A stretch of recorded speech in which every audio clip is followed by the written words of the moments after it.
Física e engenharia são escolhas comuns para estudantes, incluindo eu no ensino médio. Talvez você tenha gostado de um curso de física no ensino médio, mas está indeciso se é o melhor caminho ou engenharia, já que esta última também há princípios físicos para resolver problemas. Vou expor as diferenças e prós e contras de cada área, além de suas opções, para que você possa tomar uma decisão informada. Recomendo assistir ao vídeo de física que fiz antes deste, pois omiti muitas informações técnicas aqui para evitar repetição. Vou repetir alguns pontos caso veja este vídeo primeiro. Vamos começar analisando os prós e contras de cada curso, já que o tempo de permanência na escola e suas futuras opções podem impactar sua decisão. Uma vantagem da engenharia é seu caminho de carreira mais direto. Se estudar engenharia mecânica, candidatar-se-ia a empregos dessa área condizentes com sua formação. Como mencionarei, muitos estudantes de física não atuam na área. Para a maioria das grandes engenharias, basta um diploma de bacharel para ganhar bem logo após a formatura. Se desejar, você pode ir direto para o mercado de trabalho, encontrar um emprego integral para se sustentar e avançar. Por outro lado, a física oferece uma vasta gama de oportunidades de trabalho. O mesmo se aplica à engenharia, mas as estatísticas mostram graduados em física ocupando cargos de engenharia, desenvolvimento de software, financeiros e professorais. Pode não ser o trajeto ideal para um emprego em engenharia, mas ocorre frequentemente. Como estudante de física, você adquire muitas bases nos vários ramos do campo. Você aprende conceitos fundamentais como termodinâmica, física clássica e quântica. Se decidir fazer um mestrado em engenharia, sua formação técnica será benéfica e facilitará a compreensão da teoria da engenharia. A maior desvantagem da física é que geralmente requer um doutorado para atuar como físico. Para atuar como pesquisador de física em áreas como astrofísica, teoria das cordas, pesquisa de laser de alta energia, aceleradores de partículas, relatividade e computadores quânticos, é essencial possuir um doutorado. Se deseja cursar uma faculdade por 4 anos e ingressar no mercado de trabalho, talvez engenharia seja a melhor opção, embora não seja obrigatória. Se estiver disposto a ficar na escola por cerca de 8 a 10 anos após o ensino médio, fazendo 4 a 5 anos de graduação e 4 a 7 anos de mestrado ou doutorado para ser pesquisador em física, começar com uma graduação em física é uma boa opção. Outra desvantagem da física é o caminho de carreira indefinido. Mesmo com um doutorado em física visando ser pesquisador de astrofísica no Instituto de Tecnologia de Massachusetts ou outra escola de pesquisa significativa, não existem vagas suficientes. Você pode terminar em uma empresa de tecnologia, possivelmente como cientista de dados, ou em uma empresa de defesa. Não há problema com essas opções. Possivelmente encontrará um trabalho que goste, mas mantenha opções abertas caso não seja o desejado. Agora, sobre as desvantagens da engenharia, eu vi pessoas postando várias que são mais específicas para elas. Em resumo, focando em conseguir um diploma, uma consideração é que talvez não se comece com o trabalho mais empolgante, o que também vale para diplomas em física. Algumas pessoas trabalham para empresas interessantes, mas iniciam com atividades básicas, não sendo a pesquisa avançada ou design que desejariam executar. Quer dizer, talvez comece com isso. É impossível prever sua carreira no início, mas geralmente é preciso esforço para alcançar o emprego dos sonhos. Você não começará lá. Há sobreposição entre as carreiras de engenharia e física, mas listarei algumas mais focadas para engenheiros e depois para doutorados em física. Se você tem interesse em projetar pontes, túneis, barragens, estradas, edifícios que resistem a terremotos, etc., então a engenharia civil pode ser boa para você.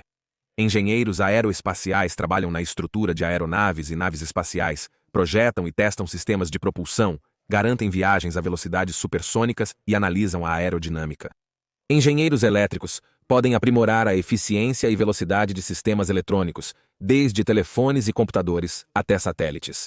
Você pode atuar em comunicações sem fio para assegurar a comunicação segura entre 2 satélites ou melhorar a cobertura de uma empresa de celular. Você poderia atuar em painéis solares, sistemas energéticos e mais. Engenheiros químicos podem atuar em reatores químicos, sistemas de controle e segurança em empresas como Procter & Gamble ou Budweiser, onde ocorrem grandes reações químicas que devem ser manuseadas adequadamente. Engenheiros químicos atuam no processo de fabricação de painéis solares, chips de computador, alimentos, bebidas, medicamentos e combustível de foguete. Engenheiros mecânicos podem trabalhar em carros, incluindo o motor, estrutura, suspensão e frenagem. Eles podem trabalhar em aeronaves, robótica, mantendo uma temperatura adequada dentro de uma nave espacial. podem auxiliar na criação de turbinas eólicas aerodinâmicas e eficientes. Há submarinos, montanhas russas, equipamentos biomédicos, entre outros. Esta é uma das mais amplas disciplinas de engenharia.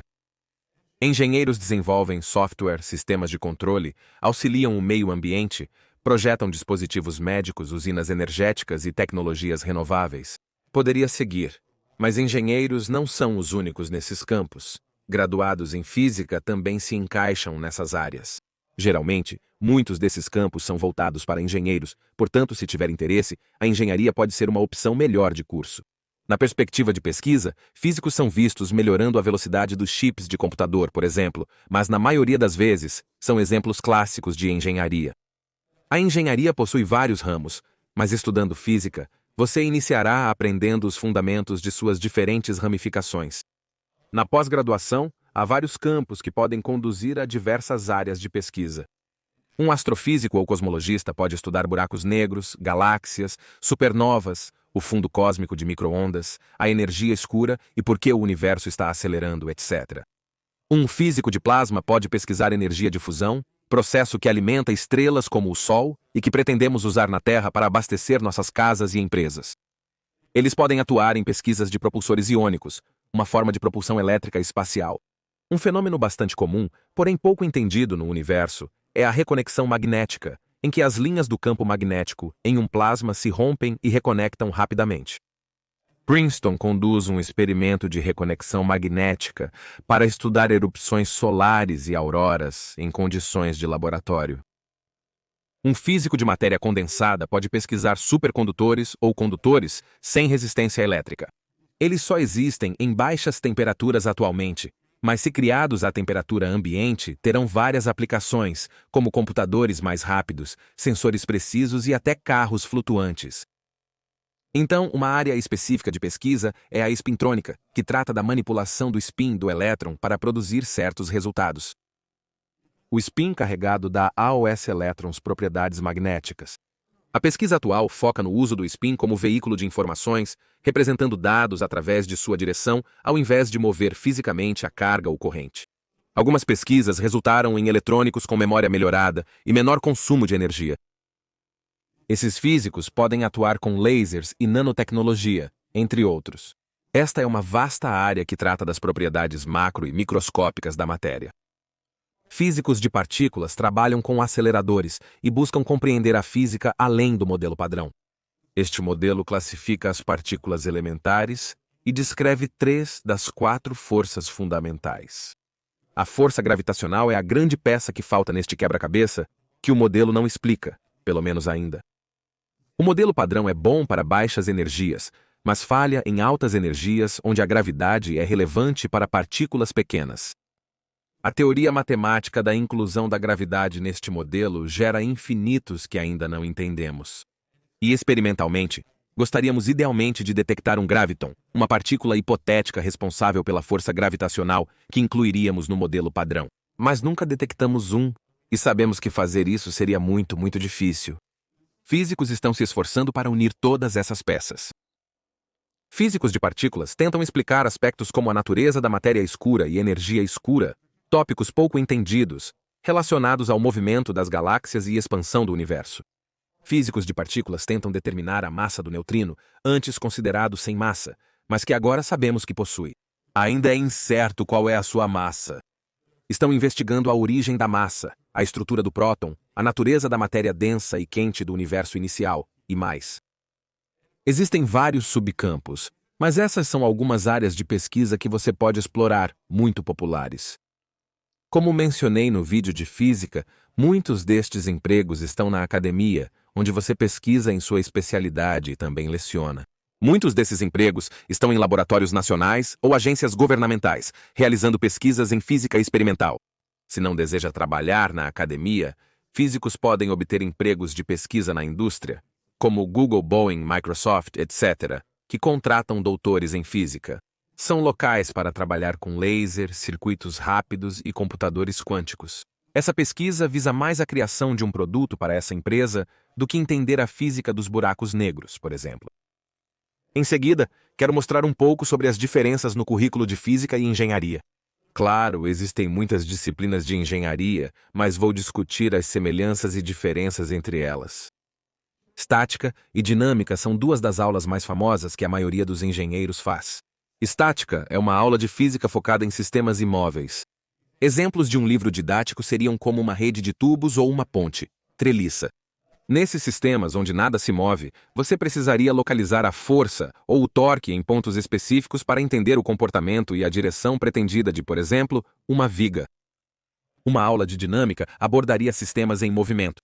Exemplos de problemas seriam um pêndulo complexo oscilando. Este problema questiona a aceleração angular máxima que evita que a caixa escorregue, dada uma taxa de atrito. Ou você pode ter um sistema com vários componentes móveis e precisar calcular a velocidade de uma viga específica a partir das informações dadas. Essas aulas são todas sobre sistemas clássicos, nada em escala atômica ou algo assim, e eles envolvem muita matemática, vetores, cálculo, etc. Mas são um pouco mais voltados para a engenharia. Por outro lado, os estudantes de física têm aulas de mecânica clássica, voltadas para sistemas macroscópicos e projéteis. Então qual é a diferença? Nesta aula, na maioria das faculdades, estudam-se a matemática por trás dos sistemas macroscópicos e resolvem-se problemas de física mais amplos. Se assistiu ao meu vídeo de física, sabe que ensino sobre as equações de Lagrange e Hamilton, úteis para representar sistemas complexos. Em um livro didático, pode surgir um problema onde uma massa desliza por uma cunha circular. Para quem tem algum entendimento básico de física, isso pode parecer simples. Porém, neste problema, sem atrito na cunha ou chão, você precisaria achar as equações de movimento para a massa e a cunha. Aqui está a resposta, demonstrando a complexidade além do que você imagina. Você pode receber um sistema oscilante complexo para determinar as equações de movimento. Logo, existe uma sobreposição para estudantes de física e engenheiros em relação ao tipo de perguntas, seja sobre um sistema oscilante, um problema de centro de massa, etc. Porém, um estudante de física geralmente deriva equações de movimento do zero e lida com uma variedade maior de sistemas físicos. Engenheiros usam conceitos conhecidos para lidar com sistemas complexos. Sim, estou generalizando aqui, mas espero que entenda. A termodinâmica é fundamental para algumas áreas da engenharia. Estudantes de física frequentemente têm aulas de mecânica estatística, também conhecida como física térmica. Ambos lidam, claro, com calor, temperatura e sua relação com energia. A termodinâmica foca mais em aplicações práticas, enquanto a física térmica abrange mais a ciência subjacente. Uma aula de termodinâmica abordaria problemas com trocadores de calor e turbinas para determinar a potência líquida desenvolvida. Haveria vários problemas lidando com motores ou sistemas de propulsão de aeronaves. Você estuda ciclos de refrigeração e mais. Uma aula de termofísica teria problemas mais gerais, como estimar a probabilidade de um certo volume dentro de uma sala ficar sem ar. Você pode ser solicitado a encontrar as equações de estado para dois gases ideais diferentes em altas temperaturas. Como mencionei, ao resfriar bósons para perto do zero absoluto, obtemos o condensado de Bose-Einstein, que alguns chamam de quinto estado da matéria, um tópico relevante na termofísica. Então, você vê que é mais amplo e menos prático que uma aula de engenharia. Os cursos de física térmica da graduação aprofundam-se além do que mencionei. Honestamente, precisei pesquisar para achar problemas compreendidos pelo público. A maioria das questões do livro de física térmica eram mais complexas e matematicamente pesadas, mas não precisa se preocupar com isso agora. Logo, apesar das diferenças, engenheiros e físicos aprendem vários conceitos básicos similares. Você precisa aprender entropia, leis da termodinâmica e equações básicas. Ao folhear esses livros didáticos, perceberá uma diferença nos tópicos e uma abordagem mais matemática da física. Outra interseção entre físicos e engenheiros é o eletromagnetismo, predominantemente estudado por engenheiros elétricos de todas as disciplinas. Há muita repetição nas aulas que ensinam as equações das ondas eletromagnéticas, essenciais para o funcionamento de telefones e rádios. Ambas as graduações estudam guias de onda, que possibilitam a trajetória dessas ondas por um receptor ou sistema elétrico com mínima perda de energia. No meu primeiro emprego, trabalhando com satélites, eles transportavam o sinal sem fio da antena para o computador para análise, sendo muito utilizados em sistemas de alta frequência. Em muitos casos, os engenheiros elétricos teriam um laboratório nessa aula para analisar o comportamento de sinais de alta frequência ao viajar por cabos especiais. Com tensão e corrente oscilando bilhões de vezes por segundo em um cabo, diversos efeitos ocorrem. Em um laboratório, engenheiros elétricos analisariam fenômenos como reflexão e transmissão. Um estudante de física aprenderá mais sobre a teoria e aplicações de engenharia, como o eletromagnetismo relativístico, e como observadores próximos à velocidade da luz perceberiam essas ondas. Alunos de física têm aulas de circuitos eletrônica, aprendendo sobre componentes e análise de circuitos. Isso será como aprender 2 a 3 cursos de engenharia elétrica juntos, porém de modo menos aprofundado. Por fim, o curso de mecânica quântica é essencial para estudantes de física e muitos o fazem. Engenheiros elétricos, e muitas vezes de computação, farão somente um. A razão é que alguns tópicos desta aula podem ser usados para entender o comportamento de elétrons e átomos em transistores, componente-chave nos seus aparelhos eletrônicos. Engenheiros elétricos e de computação aprendem um pouco sobre a química e física desses componentes de circuito em seu curso de semicondutores, que requer algum conhecimento de física quântica. Mas eles começam a analisar o circuito, em vez de se aprofundar em mecânica quântica avançada, como os físicos renomados fazem. Apesar de algumas semelhanças, os currículos de física e engenharia possuem mais diferenças. Engenheiros aeroespaciais cursam matérias específicas como sistemas de propulsão de aeronaves e aerodinâmica supersônica. Engenheiros elétricos estudam sistemas de energia e sinais. Engenheiros civis estudam design de concreto armado e princípios sísmicos para tornar estruturas resistentes a terremotos. Engenheiros de computação estudam microprocessadores e a unidade central de processamento. Esses são só alguns cursos que alunos de física não cursam. Em suma, se você analisar um fluxograma de engenharia, verá poucas aulas que coincidem com as de física. No entanto, há sobreposição em alguns conteúdos, como física térmica e termodinâmica, ou dinâmica e mecânica clássica. Um estudante de física explora mais os subcampos da física, podendo escolher aulas eletivas em física de partículas, relatividade, física atmosférica, física da matéria condensada, entre outros, o que não é requerido para engenheiros. Então, se ainda está indeciso, vamos discutir suas opções. Considere estudar física de engenharia se quiser aprender ambos. Eu não tenho atualmente esse curso no canal, mas tem sido um pedido muito comum. É essencialmente uma combinação de física e engenharia com aulas em ambas. Vários indivíduos que optam por esta graduação seguem para pós em física ou engenharia. Essa graduação não é comum, então verifique se as escolas em que você se candidata a têm.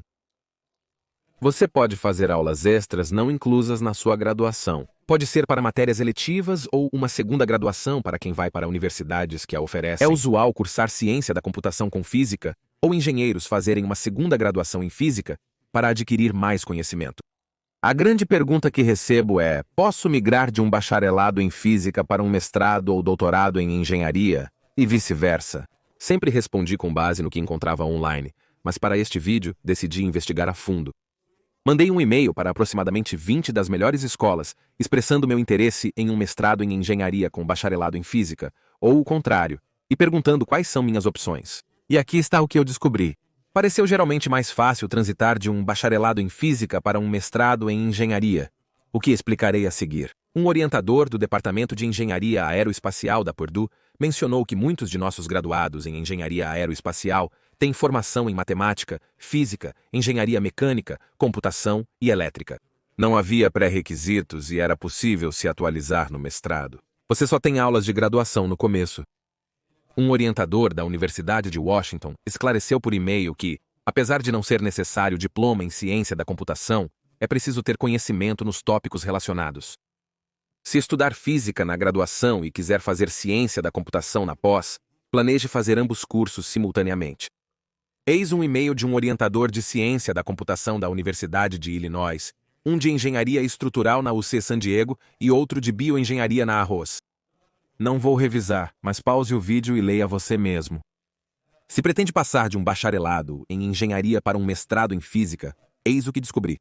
O e-mail mais detalhado veio de um orientador de Princeton, afirmando que um diploma de graduação em física não é essencial, mas eles apreciam a conclusão de muitos cursos típicos de física de graduação.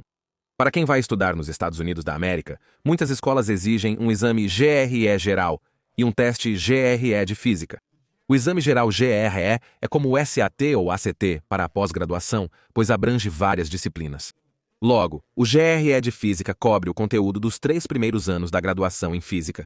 Assim, frequentar essas aulas ou estudar sozinho e obter bons resultados aumentará suas chances. Para aqueles fora dos Estados Unidos da América, suas notas importam mais do que qualquer pesquisa, experiência na área. Aqui está mais um e-mail de um orientador de física em Cornell, um de Northwestern e, para quem está na Europa, enviei um para Cambridge para você ler. Se deseja fazer mestrado em física, mesmo sem cursar na graduação, tente fazer algumas aulas do segundo e terceiro ano, se possível. Na minha escola, todos os engenheiros cursam física. Se você concluir pelo menos 4 cursos essenciais de física e um laboratório, mantendo um alto GPA e obtendo notas altas nos exames, estará em uma ótima posição. Isso é basicamente o que uma especialização é. Se estudar física na graduação e quiser fazer ciência da computação na pós, tente se especializar em ciência da computação e fazer aulas-chave, preferencialmente até algoritmos e teoria da computação. Para outras matérias de engenharia, tente ao menos cursar disciplinas do segundo ano como estática e dinâmica. Como você verá, a única coisa que todos os e-mails tinham em comum era que você não precisa ter nenhum grau específico antes de entrar em um programa de mestrado. Eles geralmente escolhem candidatos caso a caso e analisam muitos fatores. Tente se impulsionar fazendo aulas extras, você deve achar algo. Todos esses conselheiros estão dispostos a ajudar, portanto, contate as escolas de interesse para quaisquer dúvidas. Se não é tudo para o vídeo. Se gostou, curta e se inscreva. Siga-me no Twitter, junte-se ao grupo Major Prep no Facebook para updates. Nos vemos no próximo vídeo.